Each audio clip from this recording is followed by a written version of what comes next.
Hello ladies and gentlemen, and today we'll be talking about the Stonehenge. I think Stonehenge is one of the world's most magnificent ruins. It is about 5,000 years old, which is approximately 1,000 years older than the oldest pyramid in Egypt. If you consider the grandeur and the massive logistical scale of this project, it simply becomes an incredible piece of architecture. Who built it? Why was it built? What purpose did it really serve? In 17th century it was proposed that Druids have built the monument. However, how did they do it and why did they do it still remains a big question.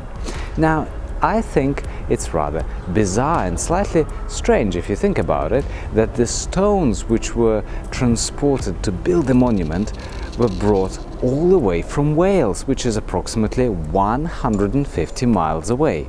And no written record of how it was done has ever survived. Think about the pure logistics of this. Isn't it incredible? Isn't it amazing? Stonehenge is located in the middle of the Salisbury Plain, so in a way it's like in the center of a massive speaker. So imagine if you play the drums, immediately the sound would be amplified and it will really go absolutely everywhere. The other interesting thing about the Stonehenge is that it has got other little henges around it. There is a blue henge, there's Woodhenge, and nearby settlement of Avebury contains the magnificent, mysterious, dare I say, stone circle.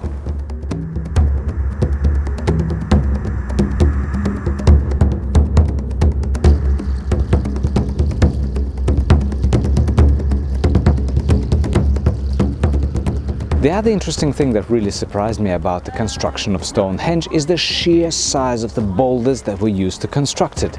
Right there behind me you can see the ruin of a medieval abbey. Look how small these stones are. Look how manageable they were to construct it. They were only about that big. And even with larger temples, the stones and the blocks were much smaller, and therefore they were much more manageable, be it a brick or be it a stone. Why use boulders of that size? We still don't know how they've placed them on one another. And the other interesting thing is, there are theories that are going about the Stonehenge as we know it being a base of the construction. So there were other, potentially it could have had a roof, potentially it could have had walls. If you have all the external part of the construction, the million-dollar question is, why? Why using blocks of this size if it would be covered? If not, why use these blocks in the first place? So no matter from which angle you come when it comes to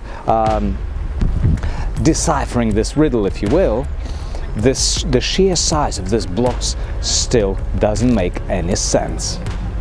And yes, perhaps there was a manifestation of power and wealth, and to say, hey, look at our logistical abilities, look what we've managed to do to transport these magnificently massive blocks all the way from Wales, 150 miles after all.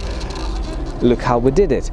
So that in itself could have been a manifestation of power, if you will. But why did they do it? How did they do it? Still remains a mystery. Now, in my opinion, there were other ways that they could have manifested the grandeur of this construction. However, coming back to this wonderful ruin, all over Europe you see castles, you see churches, and you see massive complexes built out of very manageably sized construction blocks or units, like stone in this case, or brick. I'm now stood in a medieval ruin, and just for comparison, look at the state of it. It even had to go through reconstruction to make it safe for public. Usually old ruins do tend to deteriorate because of time, because of Mother Nature, because of so many other factors, and yet Stonehenge still stands tall for thousands of years. This ruin where I'm stood right now is only a few hundred years old, and it is already in need of restoration.